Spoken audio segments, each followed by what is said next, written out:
Shalom saudara-saudara terkasih di dalam Tuhan Yesus Kristus. Masih setiakah Anda untuk mendengarkan segala kebenaran firman yang saya bacakan setiap hari? Saya berharap saudara-saudara tetap selalu membaca dan mendengarkan apa yang saya bacakan tentang kebenaran firman Tuhan yang saya bacakan setiap pagi. Ini menguatkan kita untuk selalu dekat dalam Tuhan dan mengetahui kebenaran isi Alkitab secara berurut. Nah, hari ini saya ingin membacakan dalam kitab Yosua 10 ayat yang pertama sampai ayat yang ke-43. Sebelum saya membahas tentang isi Alkitab ini, saya ingin membacakan terlebih dahulu seperti biasanya. Dan ayat ini mungkin isinya agak sangat panjang, tetapi saya yakin dan percaya saudara masih mau terus mendengarkan apa yang terus saya bacakan tentang kebenaran firman Tuhan ini. Marilah kita mendengarkan tentang isi kebenaran firman Tuhan hari ini. Demikianlah firman Tuhan tentang pertempuran dekat Gibeon. Yosua merebut bagian selatan Kanaan.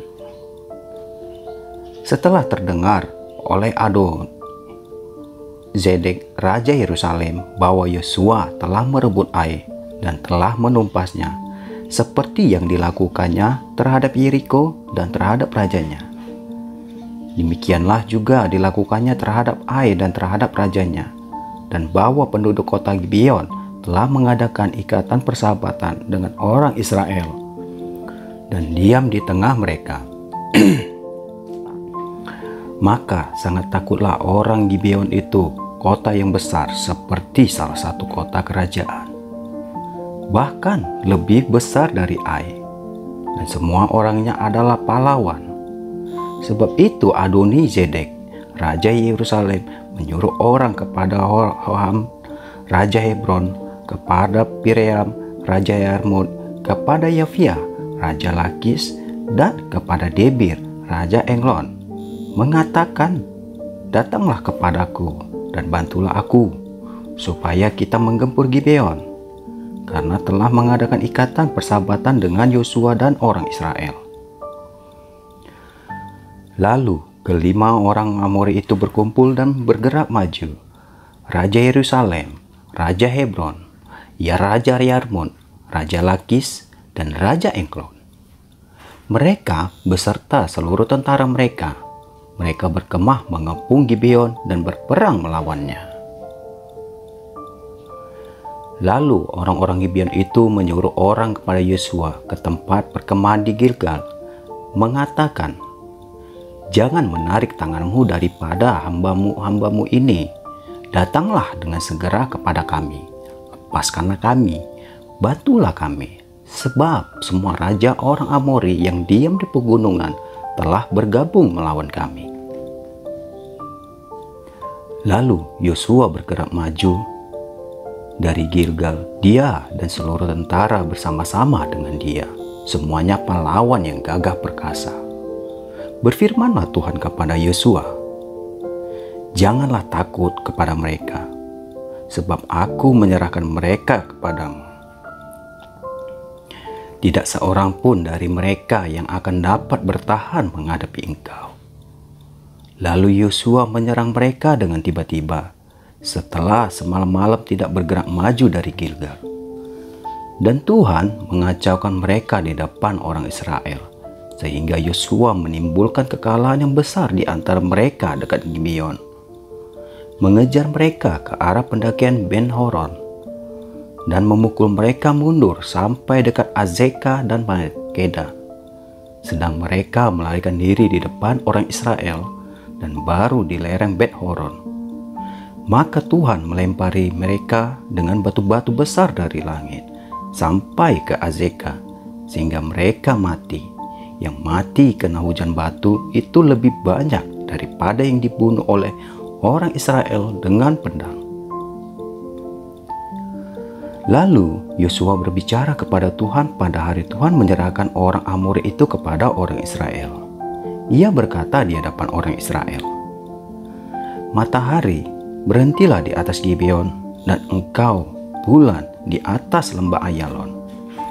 Maka berhentilah matahari dan bulan pun tidak bergerak, sampai bangsa itu membalaskan dendamnya kepada musuhnya.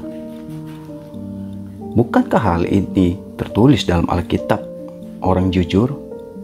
Matahari tidak bergerak ke tengah langit dan lambat-lambat terbenam kira-kira sehari penuh. Belum pernah ada hari seperti itu, baik dahulu maupun kemudian, bahwa Tuhan mendengarkan permohonan seorang manusia secara demikian. Sebab yang berperang untuk orang Israel ialah Tuhan. Kemudian Yosua dan seluruh orang Israel yang menyertainya pulang kembali ke tempat perkemahan di Gilgal. Kelima raja itu melarikan diri dan bersembunyi di dalam gua di Makeda. Kepada Yosua dikabarkan demikian. Kelima raja itu telah ditemukan bersembunyi di dalam gua di Makeda. Lalu berkatalah Yosua, "Gulingkanlah batu yang besar itu ke mulut gua itu, dan tempatkanlah di sana orang untuk menjaga mereka. Tetapi kamu, janganlah kamu berhenti. Kejarlah musuhmu dan hantamkanlah barisan belakangnya. Janganlah biarkan mereka masuk ke dalam kota-kota mereka, sebab Tuhan Allahmu menyerahkan mereka kepadamu." Setelah Yosua dan orang Israel selesai menimbulkan kekalahan yang besar sekali di antara mereka, sampai mereka dihancurkan sama sekali, beberapa orang dari kota mereka dapat lolos dan masuk ke kota-kota yang diperkuat. Pulanglah seluruh bangsa itu dengan selamat kepada Yosua ke tempat perkemahan di Makeda. Tidak ada seorang pun yang berani melemparkan kata-kata ancaman terhadap orang Israel. Kemudian berkatalah Yosua, "Bukalah mulut gua dan keluarkanlah kelima raja itu dari dalam dan bawa kepadaku." Dilakukanlah orang demikian. Kelima raja itu dikeluar dari gua itu dan dibawa kepadanya Raja Yerusalem, Raja Hebron, Raja Yarmut, Raja Lakis, dan Raja Eglon. Setelah raja-raja itu dikeluarkan dan dibawa kepada Yosua, maka Yosua pun memanggil semua orang Israel berkumpul dan berkata kepada orang panglima tentara yang ikut berperang bersama-sama dengan dia, "Marilah dekat, taruhlah kakimu di atas tekuk raja-raja ini." Maka datanglah mereka dekat dan menaruh kakinya ke atas tekuk raja-raja itu. Lalu berkatalah Yosua kepada mereka, "Janganlah takut dan janganlah tawar hati.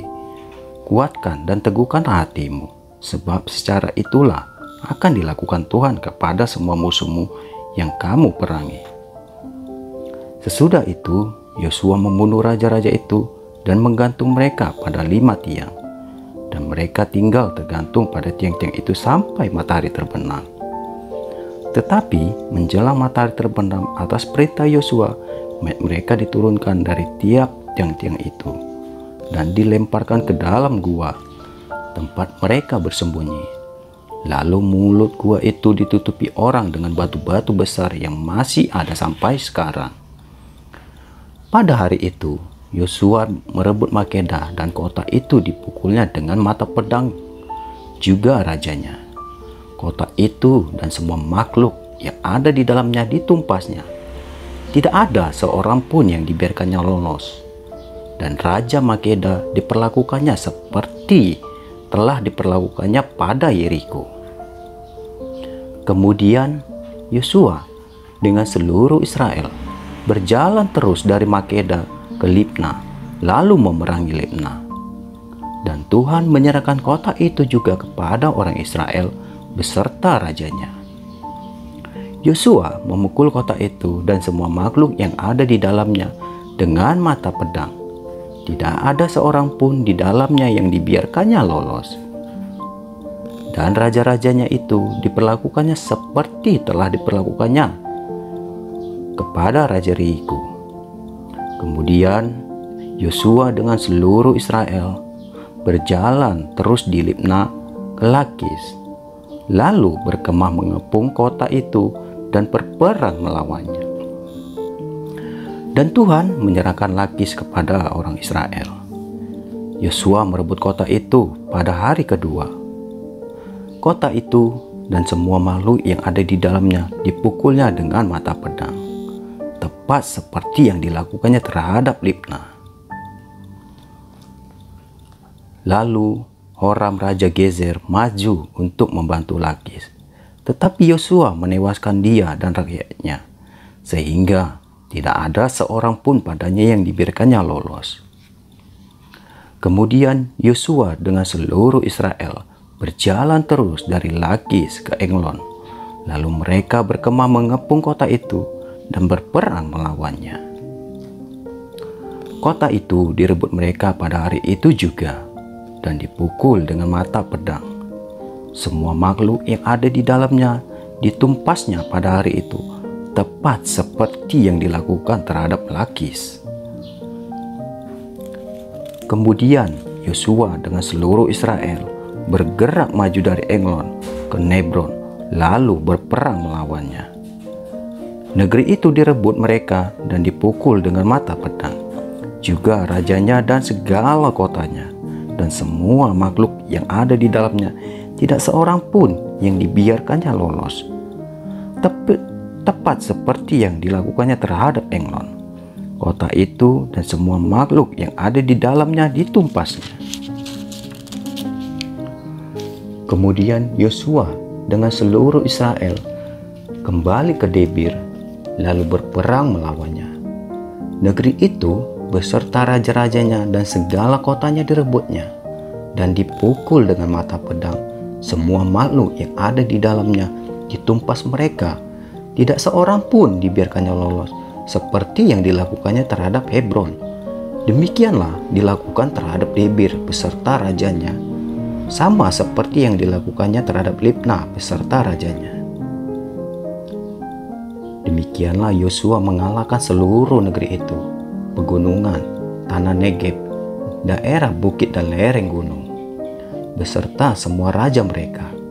Tidak seorang pun yang dibiarkannya lolos, tetapi ditumpasnya semua yang bernapas, seperti yang diperintahkan Tuhan Allah Israel. Yosua menewaskan mereka dari Kades Barnea sampai Gaza, juga seluruh tanah Goshen sampai Gibeon. Semua raja ini dan negeri mereka telah dikalahkan Yosua sekaligus, sebab yang berperang untuk Israel ialah Tuhan, Allah Israel. Kemudian Yosua dengan seluruh Israel pulang kembali ke tempat perkemahan di Gilgal. Itulah isi ayat Alkitab yang baru saya bacakan. Dan dari sini kita dapat merenungkan bahwa Tuhan akan beserta kita saat kita tetap selalu setia di dalam Dia. Mungkin banyak saudara-saudara yang merasa apapun yang saudara minta kepada Tuhan belum dijawab Tuhan. Saya yakin dan percaya semuanya itu akan dijawab tepat pada waktunya. Tuhan akan mengetahui kapan Dia akan memberikannya kepada kita. Catatan panjang sejarah manusia merekam banyak peristiwa. Selain tragedi, sejarah juga menyuguhkan kepada kita kisah yang mencengangkan. Kita dihipnotisnya dengan kekaguman lantaran sejarah menyalipkan banyak peristiwa yang melampaui nalar. Sejarah terkadang memaksa kita untuk mengakui ada tangan yang tidak terlihat sedang bekerja. Sejarah orang Israel membuktikan ini. Orang Gibeon mendapat ancaman dan intimidasi dari raja-raja di sekitar wilayah mereka. Mereka berencana untuk memerangi Gibeon. Kondisi ini membuat orang Gibeon datang kepada Yosua untuk meminta bantuan. Yosua pun tidak bisa menolak ini, sebab sudah ada ikatan perjanjian di antara mereka. Dia tidak punya pilihan, sehingga dia dan bala tentaranya pergi maju ke medan perang. Yosua maju bertempur dengan memegang janji Tuhan bahwa semua lawannya akan takluk. Dan betul saja Tuhan menepati janjinya. Hujan batu dikirimkan untuk membunuh musuh Israel. Bahkan matahari bisa berhenti karena Yosua meminta kepada Tuhan. Yosua mengatakan semua itu berasal dari Tuhan yang berperang bersama mereka. Sisa ceritanya sudah kita ketahui bahwa Israel berhasil mengalahkan semua lawan-lawannya. Tuhan kerap bekerja di luar akal sehat kita. Bagaimana mungkin hujan batu bisa turun dari langit? Dan bagaimana mungkin matahari berhenti dalam dunia yang modern ini? Keajaiban sepertinya masih sering terjadi walau dengan nuansa yang berbeda. Misalnya, kita pernah mendengar kesaksian dari orang yang selamat dari mara bahaya. Katakanlah seorang itu mengalami kecelakaan atau bencana alam. Walau dalam kalkulasinya orang itu seharusnya tidak selamat, namun kenyataannya berbicara sebaliknya. Ini menegaskan bahwa ada tangan yang tak kelihatan sedang bekerja. Tuhan sering melampaui nalar sehat manusia. Mungkin saudara-saudara sering mengalami hal-hal seperti itu yang tidak saudara sadari itu terjadi di luar dari nalar pikiran kita. Secara pribadi saya pun pernah mengalami hal-hal seperti ini, saudara-saudara. Di mana hal yang tidak mungkin saya dapat lakukan, tetapi itu terjadi atas kuasa Tuhan yang selalu berkenan di dalam diri saya. Saya berharap kepada saudara-saudara untuk mengingat hal-hal ini. Apa yang tidak mungkin di dalam Tuhan, itu semua akan terjadi di dalam kehidupan kita selalu dekat di dalam Dia. Marilah saudara-saudara, kita selalu untuk tetap selalu setia mendengarkan apa kebenaran firman Tuhan. Bukan saja dengan mendengarkan, tetapi memahami dan menyelami isi kebenaran Alkitab. Mungkin banyak hal-hal yang belum kita rasakan di dalam kita dekat di dalam Dia. Tapi saya yakin dan percaya bahwa kuasa Tuhan akan bekerja saat Tuhan berkenan kepada kita. Saya mengajak saudara-saudara pada pagi hari ini untuk berdoa dan sujud di hadapannya. Marilah saudara-saudara, lipat tangan Anda dan tutup mata Anda, dan kita berdoa. Terima kasih Allah Bapakku, terima kasih Yesusku. Buat apa kebaikan-Mu ya Tuhan di dalam hidup kami, yang tidak pernah kami sadari. Mungkin selama ini kami selalu mengesampingkan tentang Engkau ya Bapa di dalam kehidupan kami. Ajarlah dalam diri kami untuk selalu mensyukuri tentang segala pertolongan-Mu, segala berkat. Dan pada saat pagi hari ini kami tetap selalu dalam keadaan sehat dan napas kehidupan yang Kau berikan di dalam diri kami. Bapa, berkatilah hidup kami Tuhan. Berkati juga buat para pendengar Bapa. Engkaulah yang menjamah hati mereka dalam keadaan apapun saat ini. Saya yakin dan percaya Tuhan dapat sembuhkan apa yang mereka rasakan saat ini. Tuhan yang menjamah hati mereka, baik di dalam segala kegiatan yang mereka lakukan. Berikanlah kami Tuhan selalu hati yang selalu ingin dekat di dalam Engkau, dan perkenanan-Mu Bapa yang kami harapkan di dalam hidup kami. Biarlah melalui kebenaran firman-Mu ini Tuhan, kami dapat mengerti dan memahami apa isi hati-Mu ya Bapa. Terima kasih Allah Bapa kami yang di dalam surga. Engkaulah yang punya kuasa atas hidup kami. Engkaulah yang menjamah kami. Engkau yang memberikan kami kelegaan atas apa yang kami inginkan dari hidup ini. Bukan harta duniawi, bukan segala kemewahan-kemewahan di dunia, tetapi jamahan mula yang nyata kami rasakan dan kami inginkan Tuhan. Terima kasih Allah Bapa kami. Terima kasih Yesus. Saya juga berdoa Tuhan buat hamba-hambamu ya Bapa, buat segala pendengar di mana keadaan mereka saat ini yang sakit. Tuhan sembuhkan, Tuhan berikan kelegaan bagi mereka. Saya yakin dan percaya hanya di dalam nama Tuhan Yesus Tuhan berikan ke mereka kesehatan. Terima kasih Bapa. Terima kasih Yesus. Engkaulah juru selamat kami. Engkaulah tempat segala pengaduan apa yang kami rasakan tentang kehidupan di dunia ini. Dan biarlah melalui kebenaran firman-Mu pada pagi hari ini kami disadarkan tentang segala pertolongan-Mu di dalam kehidupan kami. Dan kami akan akhiri segala tentang pembacaan Alkitab hari ini. Dan biarlah kami serahkan semuanya hanya di dalam nama Tuhan Yesus Tuhan kami. Haleluya. Amin. Demikianlah saudara-saudara apa yang saya bacakan tentang kebenaran firman Tuhan hari ini. Jika ini berguna, saudara-saudara bisa juga membagikannya kepada orang-orang terdekat saudara. Biarlah melalui firman Tuhan ini kita semakin dekat dan semakin dikuatkan. Terima kasih saudara-saudara, saya mengucapkan puji Tuhan. Haleluya. Amin.